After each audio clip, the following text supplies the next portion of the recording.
Right now, three motorcycle brands are fighting for their lives, and most riders have no idea.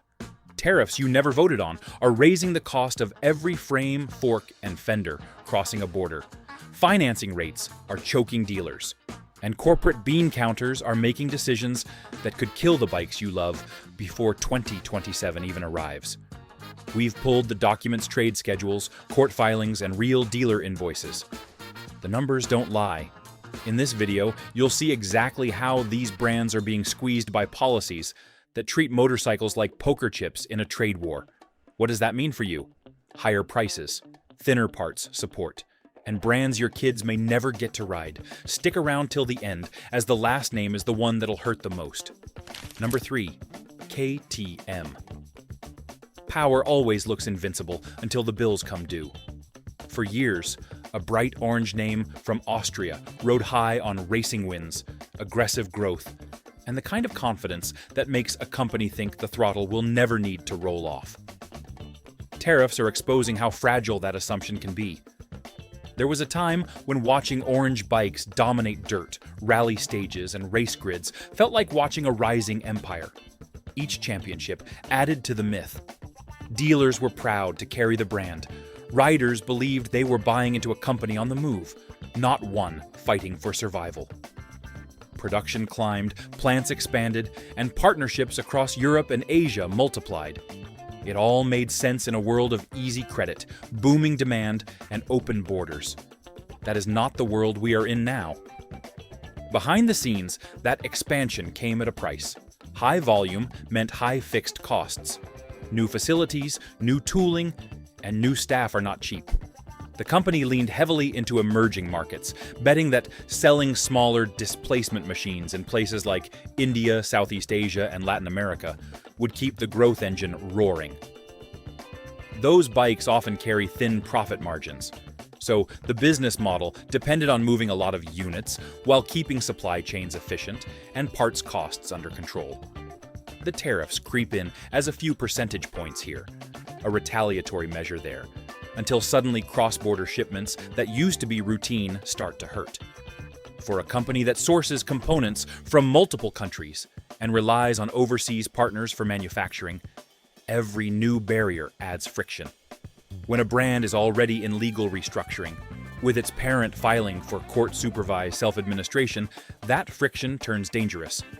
Cash reserves get thin, financing dries up. Every container delayed or taxed more heavily tightens the noose. Older riders who have run shops or small businesses know this feeling even if they never read a tariff schedule. You build a system that works at a certain cost level. Margins are not huge, but they are steady. Then your input prices climb, your financing terms get worse, and your customers start hesitating. You can raise sticker prices and hope loyalty carries you, or you can eat the difference and hope volume saves the day. Neither option looks great when the economy cools and your share price is already in free fall. The company tied to that bright orange color has not just been cutting prices, it has been cutting people. Hundreds of employees are being shown the door, not only on the factory floor, but in engineering, logistics, and even motorsports. Production lines have been paused, projects shelved. For a brand built on constant innovation and visible racing presence, that kind of retreat is a red flag. When the legal phrase self-administration appears, it means the company is trying to reorganize before creditors or courts make the decisions for them. Tariffs add a brutal layer to that struggle because they are unpredictable and political. One trade dispute between blocs can suddenly make exporting from Europe to North America or importing key parts from Asia far more expensive. For a company betting on scale, that can turn warehouses full of unsold bikes from a temporary problem into a crisis. It becomes harder to discount slow-moving stock without destroying already thin margins. Dealers start to sweat as floor plan costs stack up, and consumer financing gets more expensive in a high-interest environment. There is also the risk few riders think about until it hits home: long-term parts support. When a company cuts staff, slows development, and fights to stay liquid, it has to prioritize ruthlessly. High-profile race teams, marketing, dealer incentives, and new models fight for funding against the less glamorous business of maintaining deep parts catalogs and distribution hubs. Tariffs that raise the cost of imported components tilt that balance further. Suddenly, keeping older models well supplied with affordable replacement parts looks less attractive on a spreadsheet than chasing short-term cash. Riders feel that in delayed shipments, higher part prices, and fewer options on dealer shelves. Some industry watchers point to potential saviors. Large manufacturers in China or India may see a distressed European performance brand as an opportunity. Existing partnerships with Asian firms make that scenario even more likely. A buyout could preserve the badge and some of the technology, while shifting more manufacturing to lower-cost regions. On paper, that sounds like a solution. In practice, riders know it can go either way. Sometimes fresh capital and scale revive a brand. Sometimes the name survives as a sticker while the spirit fades into cost-cut corners and corporate compromise. Tariffs complicate even that rescue route. An Asian buyer might be able to avoid some European export duties by shifting production, but they still have to sell into markets where trade tensions move fast. Politicians have learned that power sports and vehicles make high-profile targets for pressure campaigns. A brand that once moved freely across borders can suddenly find certain models or whole categories hit with new duties. Every time that happens, price competitiveness erodes further against entrenched players with larger domestic plants or deeper pockets. Riders who prefer big American touring rigs might be tempted to shrug and say the orange brand's problems are someone else's concern. That view misses the bigger point. When a performance manufacturer in Europe buckles under combined pressure from overexpansion, soft demand, and tariffs, it sends a message to the whole industry. It warns that chasing volume with thin margins and far-flung supply chains is not as safe as it looked during the easy years. It also reduces competition, especially in the off-road and high-performance segments, which can eventually give more pricing power to whoever is left standing.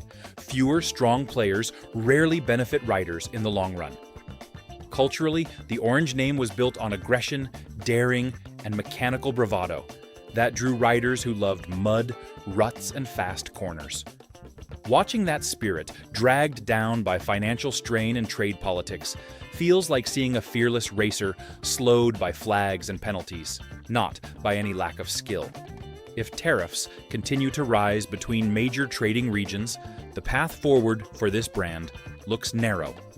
It either finds a strategic buyer willing to absorb the shocks and invest through the storm, or it successfully convinces creditors that a leaner, refocused company can still compete.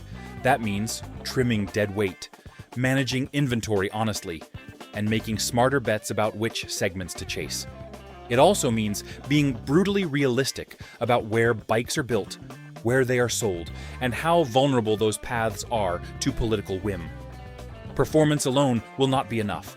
One way or another, tariffs are forcing this once relentless climber to face gravity. The outcome will say a lot about how much room remains in the modern market for smaller, high-performance focused manufacturers that live and die on global supply lines.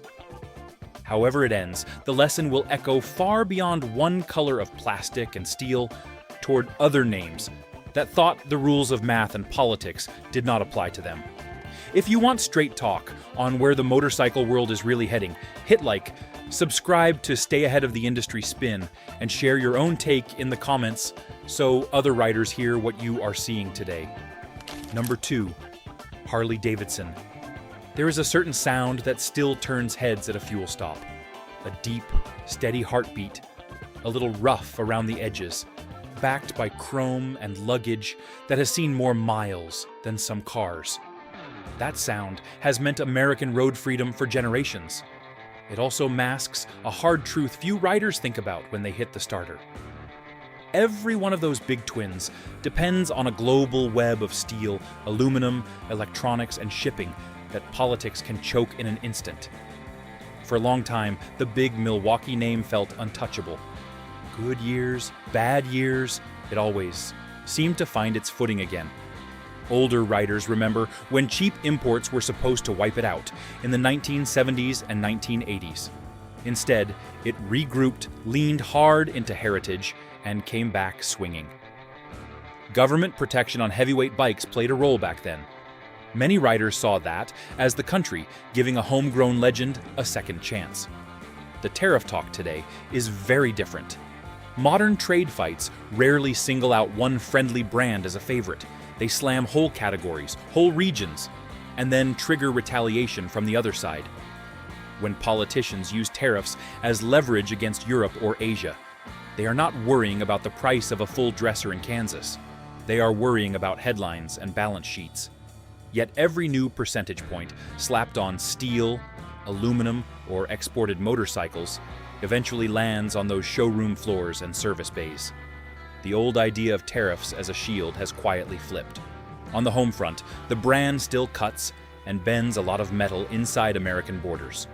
Riders take pride in that. They like pointing to frames, tanks, and cases that did not come out of some anonymous overseas plant. Even so, the raw ingredients and many of the components feeding those assembly lines cross borders before they ever reach a welder or a painter. When tariffs raise the price of imported materials, those costs stack up inside every frame rail and fork leg. It is invisible at first, but it is there. A premium image gives some room to hide that kind of pressure, at least for a while. Buyers already expect a big touring rig or heavy cruiser from this brand to command serious money. For years, that faith in heritage allowed the company to raise stickers and fees faster than many paychecks rose. Older riders accepted it, sometimes through gritted teeth, because they trusted what they were getting. Tariffs test the breaking point of that trust. There is only so far you can push before even loyal customers shake their heads and walk away. Export markets add another layer. The company sells a lot of pride overseas. In Europe especially, riders pay good money for the chance to roll American iron down narrow streets and autobahns. When foreign governments answer American trade moves with their own motorcycle tariffs, those riders feel it first. Some pay more and stay loyal. Others pivot to local brands that cost less and offer richer modern features. From the factory side, either path stings. Margins shrink or volume falls, sometimes both. In response, boardrooms start playing a familiar game. What can be trimmed, postponed, or canceled to keep numbers in line? New engine families, electric experiments, and niche models cost real money long before they ever pay off. When tariffs stretch payback periods and soften orders, those bold bets suddenly look reckless to nervous executives. The safest move, on paper, is always to double down on what has worked before and squeeze extra pennies anywhere possible. Riders see that as fewer real innovations and more cosmetic changes on the same old bones. Meanwhile, the used market waits in the wings. It is full of well-kept touring machines, guardrail-scarred cruisers with fresh paint, and older rigs that have never left the garage without a wax job. Many of them can still cross states all day without complaint. When tariffs help push new bike pricing farther out of reach, those older machines start to shine. Riders who once dreamed of riding home something fresh off the showroom start looking at clean 10 or 15-year-old examples instead. That does not hurt the culture, but it does hurt the new sales column. Dealers end up wedged in the middle. They have floor plans to pay, staff to keep, and service bays to feed. When corporate tells them wholesale costs are climbing due to tariffs and materials, yet customers are already grumbling about price and fees, the tension on the sales floor rises. Some stores lean into creative add-ons and surprise charges to claw back margin. Others quietly discount trade values to make numbers work. The result is the same. Riders walk out feeling like the relationship shifted from partnership to knife fight. Tariffs also echo through the parts counter. Even if a complete motorcycle manages to dodge certain duties, the components often do not. Bearings, electronics, chrome pieces, and specialty hardware may arrive with fatter price tags long before anyone at the counter hears the word tariff. The dealer just sees updated invoices and adjusts retail accordingly. For riders who maintain older rigs carefully, that can add a few painful extra dollars every time they stock the garage for winter or tear into a big overhaul. The hit is not dramatic, but it is relentless. Some might argue that a brand built around tradition should simply lean harder into domestic sourcing and old-school methods as a way around these problems. The reality is more complicated. Emissions rules, safety standards, and rider expectations have changed since the 70s. Modern engines, even air or oil-cooled ones, rely on electronics, sensors, and precise machining that often come through international supply chains. You cannot simply bolt together a 1968 playbook and hope regulators look the other way. Tariffs squeeze that modern reality, not some romantic past. So what does survival look like in this environment? It probably does not mean another round of government help tailored just for heavyweight American motorcycles. More likely, it means a grinding mix of belt-tightening, smarter political lobbying, and hard choices about which models absolutely must stay American heavy, and which can accept more global content without betraying the rider base. It might also demand a more honest relationship with dealers and owners about where the pressure is coming from and how the company plans to handle it. In the end, tariffs are just one more test in a long history of tests. Economic crashes, fuel panics, quality scandals, and changing tastes have all taken their shots. Every time, the survival of the bar and shield story has depended less on clever advertising and more on whether real riders still felt that the bikes underneath them were honest, durable, and worthy of pride. Trade wars raise the stakes, but they do not change that core equation.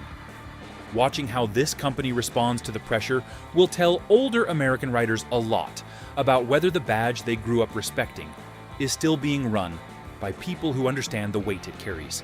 If you value honest breakdowns on what threatens the brands you ride, make sure you subscribe so you do not miss the next deep dive when the industry makes its next move.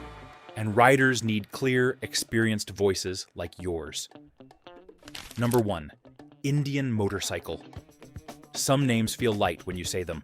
Others land heavy, like a story dropping on the table. The Indian name is one of those heavy ones. It carries almost a century of glory and collapse, of racetrack smoke and factory silence, of disappearing from the map and then clawing its way back under new ownership. That kind of history does not forgive cheap decisions.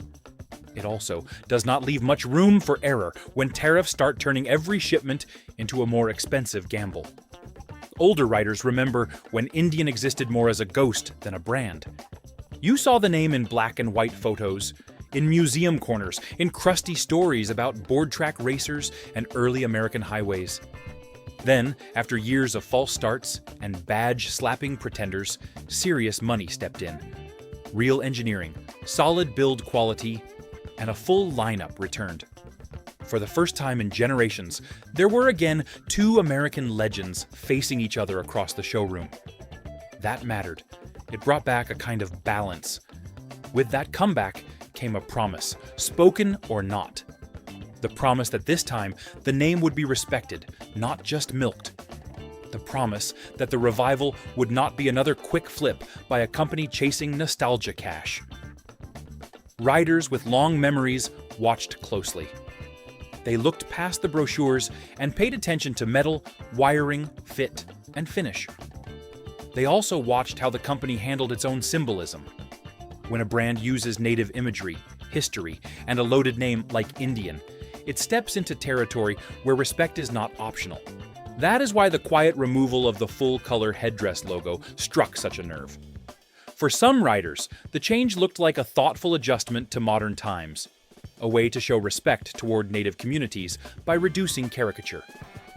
For many others, it felt like a corporate retreat, a move made to soothe boardrooms and lawyers rather than to honor any real conversation with the people supposedly being respected. Taking away the color while keeping the name felt like trying to wash away controversy without actually doing the hard work. That controversy alone would be enough to create an identity crisis. Tariffs turn it into something worse, because once you introduce tariff pressure, You are not only arguing about logos anymore, you are arguing about whether the whole revival can survive. A revived brand like Indian sits in a very different position than a century-old giant with deep roots and sprawling plans. It has fewer dealers, fewer long-term contracts, and less cushion when things turn rough. Its parts network is still maturing. Its customer base, while passionate, is not as large or as deeply entrenched. When tariffs start hitting the raw materials, the imported components, or the finished machines crossing borders, the shock runs deeper. There is simply less fat to burn. Trade fights between regions do not care that a revived American badge is trying to stand toe-to-toe with a larger rival. They only care about leverage. So, when tariffs land on motorcycles or on the metals and electronics that feed them, Indian has to make hard calls, absorb the added cost, and bleed cash. Pass it through to dealers and customers, and risk losing fragile momentum. Or quietly cut quality and support to hold prices while protecting margins. None of those paths is clean. Each one risks doing damage in a different direction. For a smaller dealer network, the impact can be brutal. A single slow season with higher wholesale costs and fewer qualified buyers can push a borderline store into the red. When that store carries a younger brand that still has to prove itself, it is tempting to reduce floor stock, delay parts orders, or drop the line entirely in favor of something easier to move. Every time that happens, a bubble of loyal owners loses local support. Service intervals stretch, warranty work gets harder, and the daily reality of owning the bike changes. Owners notice those cracks. They might still love the way the machine rides, the way it looks parked during a fuel stop, the way strangers ask about it. Yet they also see that the nearest trained technician is farther away, that parts take longer to arrive, that the company's messaging grows more cautious and less direct. Tariffs pressurize all of that. A disrupted shipment here, a cost increase there, and suddenly the proud revival starts feeling a little brittle. The parent corporation sits at the center of those decisions, looking at spreadsheets instead of sunsets. To them, Indian is one piece of a bigger portfolio. It may be a prestigious piece. It may even be a personal favorite for a few executives. Nonetheless, when tariffs squeeze profits and shareholders demand reliability, the temptation grows to treat the motorcycle arm as expendable. Not in a dramatic overnight shutdown, but in a slow, quiet starvation of investment. Less money for new platforms, less patience with struggling dealers, less tolerance for thin margins on metal that is hard to move in a hostile trade climate. That is what makes the combination of cultural controversy and tariff risk so volatile. The first shakes rider confidence in the brand's soul. The second shakes faith in its future. When both land together, older American riders who gave the revival a chance start asking hard questions. Will this company still have their back 10 years from now? Will parts still be available at decent prices? Will the name still stand for American craftsmanship, or become just another licensed sticker stamped on whatever is cheapest to build? It does not help that Indian cannot lean endlessly on underdog charm. In the beginning, it could play that card. We are the comeback kid. We are honoring history. We are the alternative. That story resonated. Over time, though, riders stopped grading on a curve. They compare service experiences, trade values, and price stability against other options. When tariffs creep into the picture, those comparisons get sharper. If a rival model stays reasonably priced while the Indian equivalent climbs out of reach, the emotional edge dulls. In many ways, tariffs expose how much of the revival was built on solid ground and how much sat on clever marketing. A strong foundation means realistic sourcing, disciplined growth, and honest communication when things change. A shaky one means chasing short-term volume in export markets, promising too much to dealers, and hiding the ball when costs begin to rise. Riders do not need access to internal documents to sense which is which. They feel it in how the company speaks, how quickly it responds to problems, and how it treats the people who believed in it first. There is a path through this storm, though it is narrow. It would require Indian to double down on authenticity exactly when corporations usually retreat into spin. That means openly explaining how tariffs are affecting pricing without playing politics. It means committing publicly to long-term part support, even if that means slimmer profit on spares. It means standing by dealers rather than hanging them out to dry when inventory slows. It even means revisiting the logo and identity debate in a more honest way, talking directly with native communities and riders instead of issuing quiet memos. So the real threat is not that tariffs alone will instantly kill Indian. The deeper danger is that under tariff pressure, corporate leadership chooses short-sighted fixes that betray the promise of the revival. Losing some market share can be recovered. Losing the respect of riders who still care about what the name stands for cannot. In that sense, the next few years will decide whether Indian remains a living American legend or fades again into a story told in past tense. Another cautionary tale about what happens when you hang a heavy name on a fragile foundation and then let politics shake the ground beneath it. The road ahead looks rough for these three brands. Politics and profit margins don't care about the riders who kept them alive. So here's my question. Which brand hits hardest for you? Let us know in the comments. If this was straight talk you needed to hear, smash that like button and subscribe, because we're not done exposing what the industry won't tell you.